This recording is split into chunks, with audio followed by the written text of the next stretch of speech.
ان اپیلوں کی سماعت اپنے چیمبر میں کرنے کے بجائے سپریم کورٹ کے کانفرنس روم میں کی۔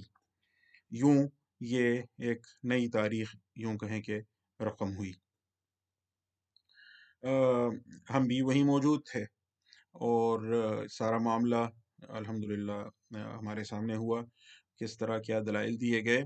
میں مختصراً اس کی وضاحت کرتا ہوں کہ ایک درخواست گزار سپریم کورٹ کے وکیل تھے جناب ذوالفقار بھٹا صاحب، اور انہوں نے خود درخواست گزار بھی تھے اور انہوں نے خود دلائل بھی دیے۔ بنیادی طور پر ان کے سامنے یہی بات آئی کہ 184 ذیلی دفعہ 3 کے تحت تو دو شرائط ہیں نا، ایک یہ کہ بنیادی حقوق جو جن کی ضمانت آئین میں دی گئی ہے وہ متاثر ہوئے ہوں اور عوامی مفاد کا مسئلہ ہو۔ تو یہ دو شرائط یہاں کس طرح پوری ہو رہی ہیں؟ پہلا سوال یہی تھا کہ کیا واقعی یہ بنیادی حقوق کی خلاف ورزی کا مسئلہ ہے؟ تو کس کے بنیادی حقوق متاثر ہوئے ہیں، درخواست گزار کے یا کسی اور کے یا عوام کے؟ تو بھٹا صاحب نے جس طرح اس معاملے پر اپنا موقف پیش کیا تو سچی بات یہ ہے کہ وہ بہت کمزور انداز میں پیش کیا گیا، اور انہوں نے دفعہ 9 جو آئین کی ہے، جو زندگی کے حق کے بارے میں ہے، اس کے سوا وہ کسی اور بنیادی حق کے بارے میں بات نہیں کر سکے۔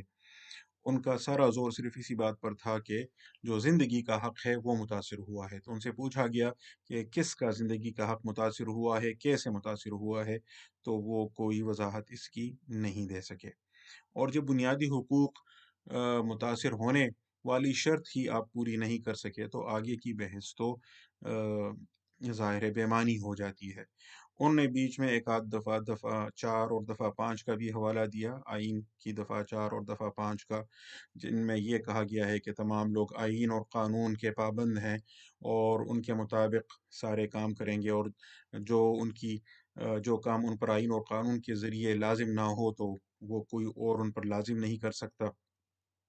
تو ان دفعات کا اس موجودہ کیس سے کیا تعلق ہے وہ اس کی بھی وضاحت نہیں کر سکے، اور بظاہر یہی معلوم ہوا کہ یہ دفعات اس معاملے میں غیر متعلق ہیں۔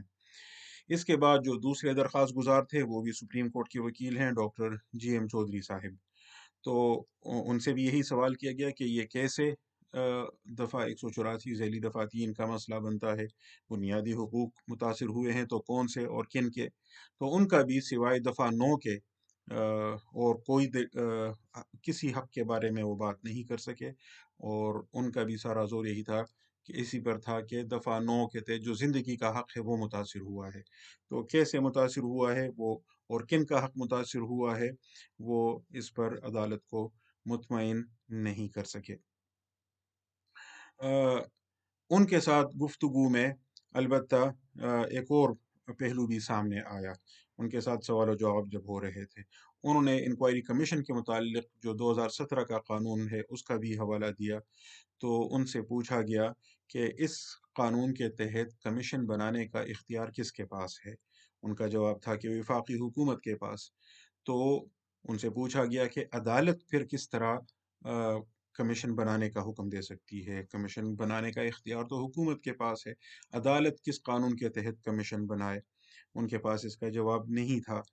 اور جب انہوں نے خود یہ مان لیا کہ اس قانون کے تحت کمیشن بنانے کا اختیار حکومت کے پاس ہے، تو پھر ان سے پوچھا گیا کہ آپ حکومت سے کیوں نہیں کہتے کہ وہ کمیشن بنائے، اور حکومت مناسب سمجھے تو کمیشن بنائے اور نہ سمجھے تو نہ بنائے، یعنی اگر یہ اس کا اختیار ہے، اس کی قانونی ڈیوٹی نہیں ہے، اس کی اختیار ہی ہے، تو اس انتظامی اختیار میں عدلیہ کیوں مداخلت کرے؟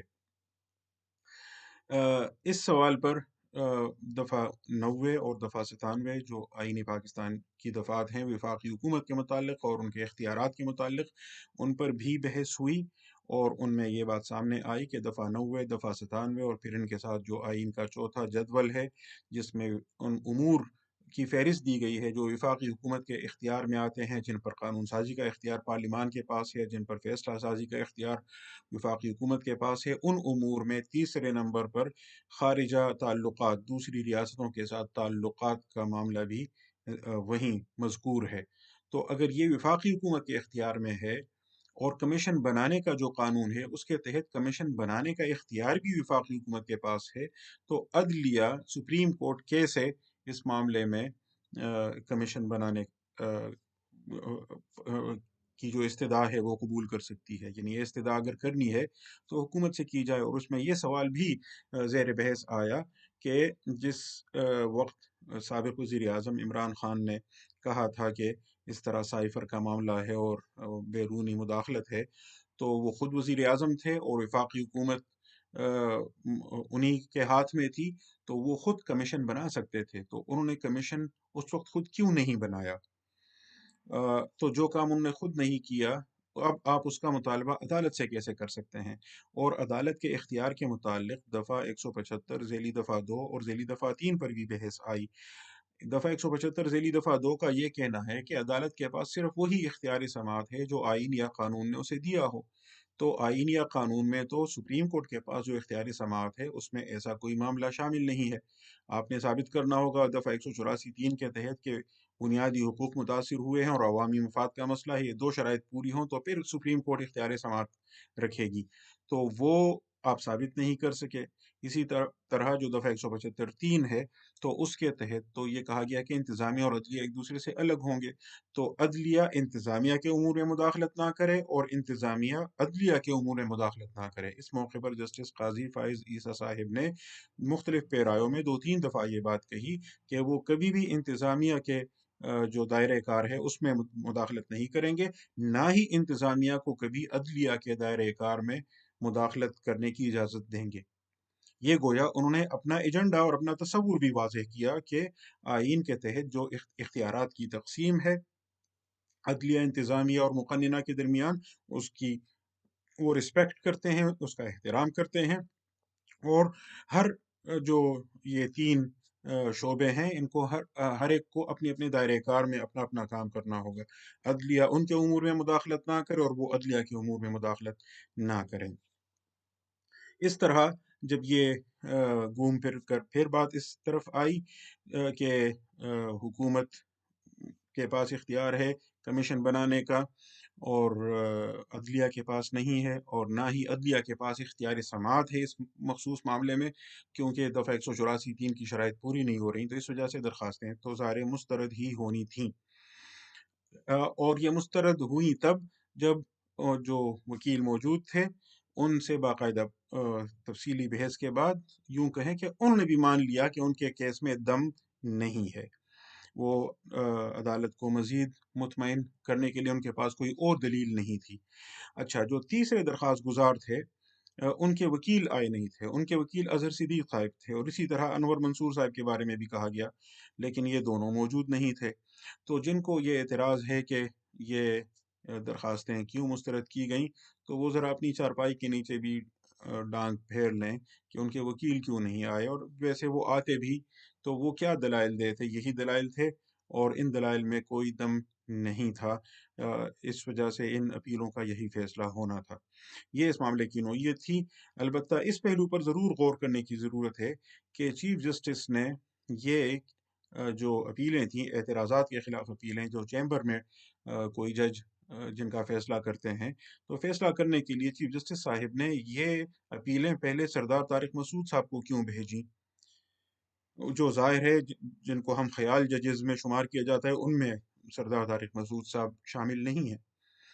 اسی طرح جب انہوں نے معذرت کی تو پھر یہ اپیلیں انہوں نے جسٹس قاضی فائز عیسیٰ صاحب کی طرف کیوں بھیجی، وہ بھی ظاہر ہم خیال ججز جن کو کہا جاتا ہے ان میں شامل نہیں ہیں۔ تو اس پر غور کرنے کی ضرورت ہے کہ چیف جسٹس صاحب نے ان ججز کو کیوں یہ اپیلیں بھیجیں۔